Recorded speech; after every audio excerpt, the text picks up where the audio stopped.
Hi, this is Brett, and this is our next update project with Project Staino. And to my right, you can see we've got the engine bay of the car almost ready for its engine freshen up to go back in.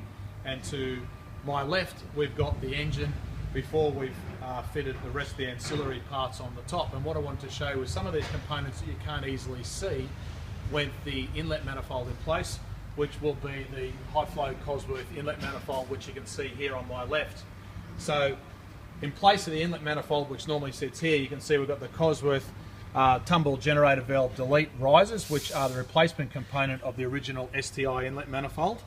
And these components are effectively made from plastic, but they flow more air, they've got less restriction in than the original factory parts, and the good part is they reduce heat soak between the hot heads and the inlet side of the inlet manifold by insulating the two alloy components with the design of the riser itself. Of course, you've got one on either side.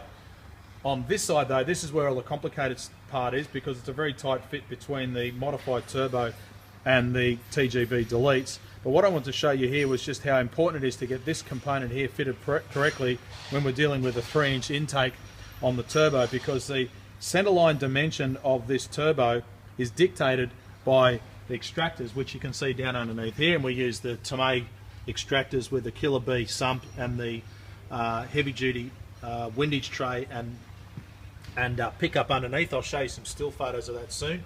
But what I was talking about was the riser pipe that goes up here into the up pipe, which goes up underneath the inlet, up underneath the turbo, dictates the location of here, unless you're going to do some really crazy modified extractors.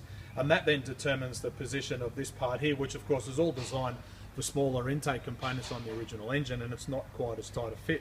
But of course then when you put a bigger turbo that's going to flow the type of horsepower that we're looking for, 3-inch inlet instead of the smaller factory STI one, and then you've got to try and squeeze a stiffer, thicker silicon intake pipe, which by the way is an important design in itself. We had a customer the other day who bought one of these on eBay and was complaining about lack of performance when he drove his car hard, and actually what it was doing was it was sucking in and restricting the air intake to his turbo. So this part here has to withstand a fair bit of vacuum on intake, depending of course the design of the original airbox, whether it's an aftermarket airbox that you're going to be using.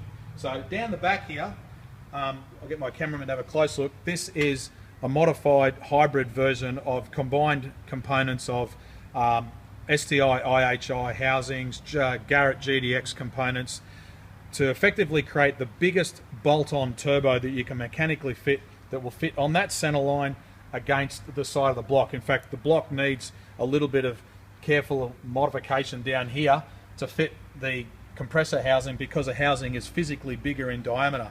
Now the other thing I wanted to point out too, when you're designing and choosing your own turbo, should you be building your own engine, is the centerline dimension of this part here, because what you'll see when the manifold goes in place, it sits right here, is the throttle body with the big electronic motor control, because it's an electronic controlled throttle on this model now, and that's got to fit in between the silicon intake outlet that goes off this compressor housing and up into the top mount intercooler. And there's not a lot of room around here when this manifold is all fitted, and if the position of this turbo centerline here is too far forward, mechanically you just cannot get a 90-degree bend on this to fit with the original factory throttle body, and you end up with this ugly, horrible connection that just will not flow the performance that you would expect.